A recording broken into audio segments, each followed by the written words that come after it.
Pois bem, enquanto isso, enquanto se decide aí se vão baixar ou quanto vão baixar os juros na próxima reunião do Copom, o governo Lula trabalha aí para melhorar o Brasil. Eis que essa semana o Lula assinou uma medida provisória. Medida provisória, para quem não sabe, quando você assina, ela vale como lei, ou seja, assinou, já é lei.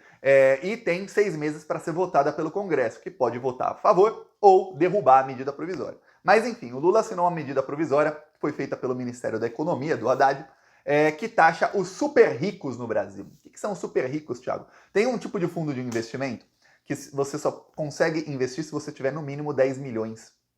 10 milhões.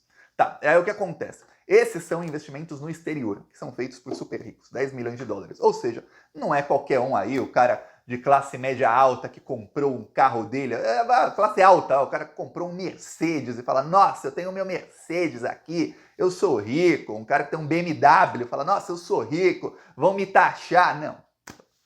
Você tem um Mercedes, você é pobre comparado com esse pessoal aí, que esse pessoal aí não anda em Mercedes, que vai causar alergia na pele deles. Esses super ricos são 2.500 brasileiros que juntos têm mais de 750 bilhões de reais acumulados. Eles correspondem a 12% do total de investimentos de brasileiros. Esse pessoal não paga um centavo de imposto. Um centavo, não pagam nada. E aí o que eles fazem? Eles criam empresas de fachada no exterior para fazer esses investimentos. Essas empresas começam a lucrar e eles começam a ganhar o lucro. E aí a lei atual do Brasil diz o seguinte, olha, se alguém tem empresas no exterior e essas empresas lucram nesses investimentos, na hora de fazer o resgate do dinheiro, esse senhor, essa pessoa que tem dinheiro vai ter que pagar pelo lucro que teve. Ou seja, imagina que um bilionário tem ali 1 bilhão investido nas Ilhas Caimã, ou sei lá, no Panamá, num paraíso fiscal qualquer. Aí, ao longo dos anos, ele ganhou 50 milhões nesse investimento. Pouco, né? 5% coloquei. Tá. Sobre esse lucro aí, ele vai ter que pagar quando ele resgatar o dinheiro. Porém, o que acontece é o seguinte, esses bilionários sabem como driblar a lei. E aí o que eles fazem? Eles transferem de um investimento para o outro, para outro, para outro, para outro. Quando você vê, eles não pagam nada, eles não pagam absolutamente nada. Eles conseguem driblar a lei para, na hora do resgate, não pagarem. Então, qual é o projeto aí do Haddad que já está valendo?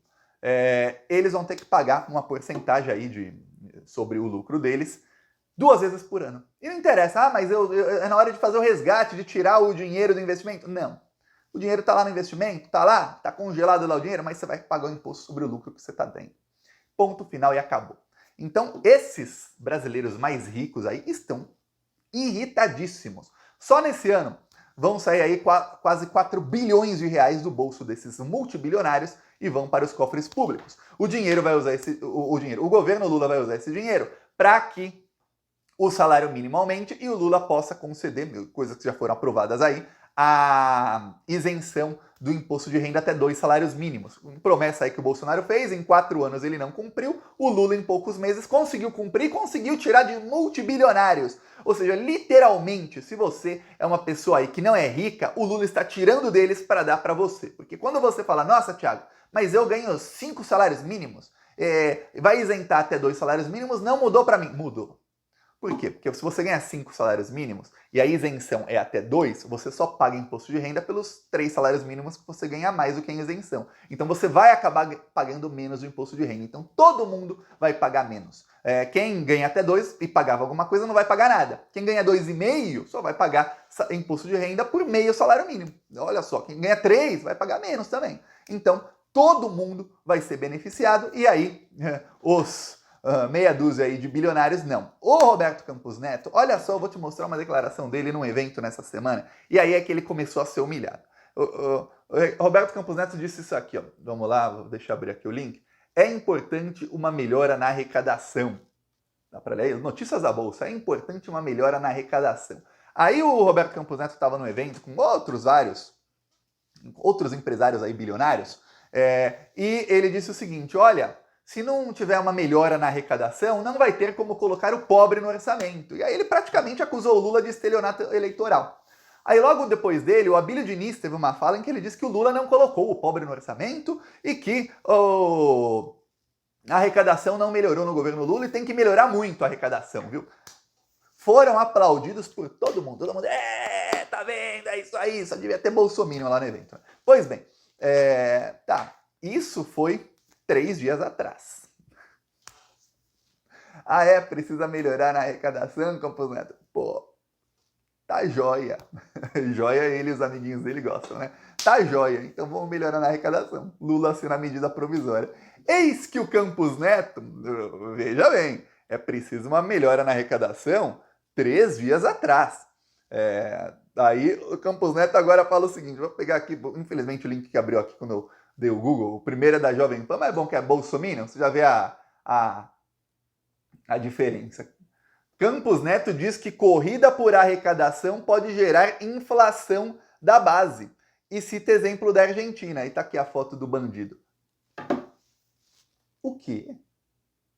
Você acabou de falar que tinha que ter mais arrecadação.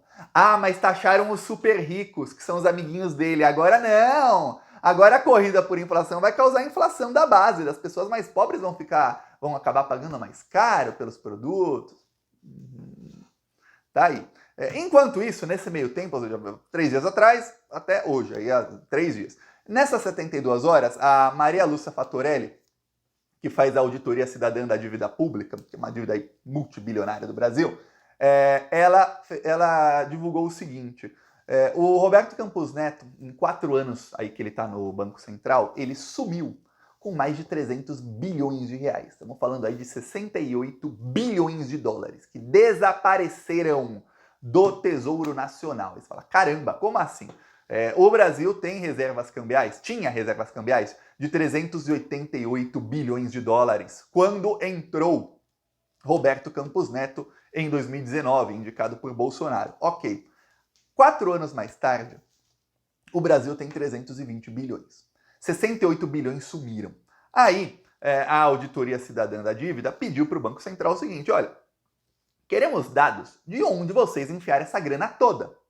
Para você ter ideia, você que está assistindo, esses bilhões não ficam parados não, né? Nossa, o Brasil tem o dinheiro, as suas reservas ficam em algum lugar guardadas paradas. Não.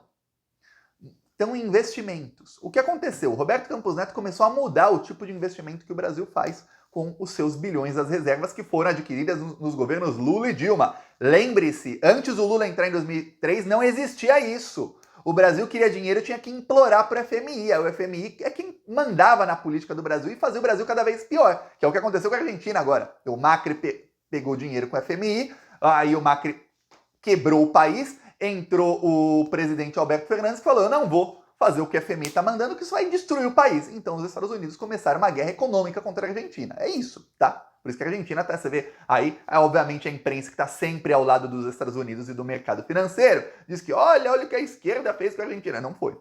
Quem começou a desgraça toda foi o Macri. E no Brasil era o Fernando Henrique fazendo a mesma desgraça, viu? Aí, o Lula resolveu o problema e o Brasil tem essa reserva toda.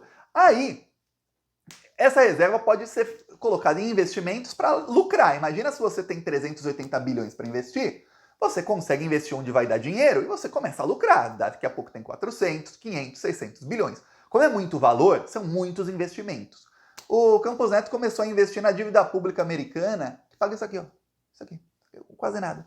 Os Estados Unidos dão calote, cada 2, 3 anos eles dão calote. Mas para o Campos Neto ele resolveu, não, vou pegar muitos bilhões e investir nos Estados Unidos. Tá, rendimento baixíssimo. Só que ele fez outros investimentos que foram perdendo dinheiro. Mais do que isso, o Banco Central se resumiu a dizer, olha, perdemos aí 68 bilhões de dólares para segurar o câmbio. Segurar o quê? Se quando o Bolsonaro assumiu, o dólar estava R$3 e quando ele saiu estava 5,40. Como é que segura o câmbio? Não segurou. O dólar praticamente dobrou de preço, chegou a quase 6 no governo Bolsonaro.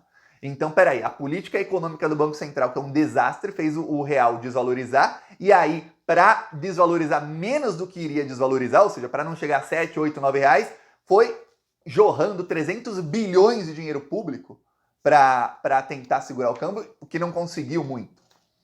Peraí, isso é muita incompetência. A lei da autonomia do Banco Central diz que, por incompetência, o presidente do Banco Central pode ser demitido. Aliás, num país sério, ele teria que pagar do bolso dele. Isso aí, não tem como. Você falar, nossa, somem 300 bilhões de reais e ninguém lucrou esse dinheiro. Alguém lucrou. Todo dinheiro que sai de um lugar vai para outro. Não é dinheiro que notas que foram queimadas. Pegou um isqueiro, uma nota de 100 queima. 100 reais desapareceram. Não.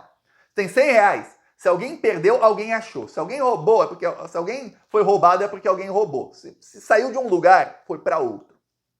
Então alguém aí lucrou centenas de bilhões de reais.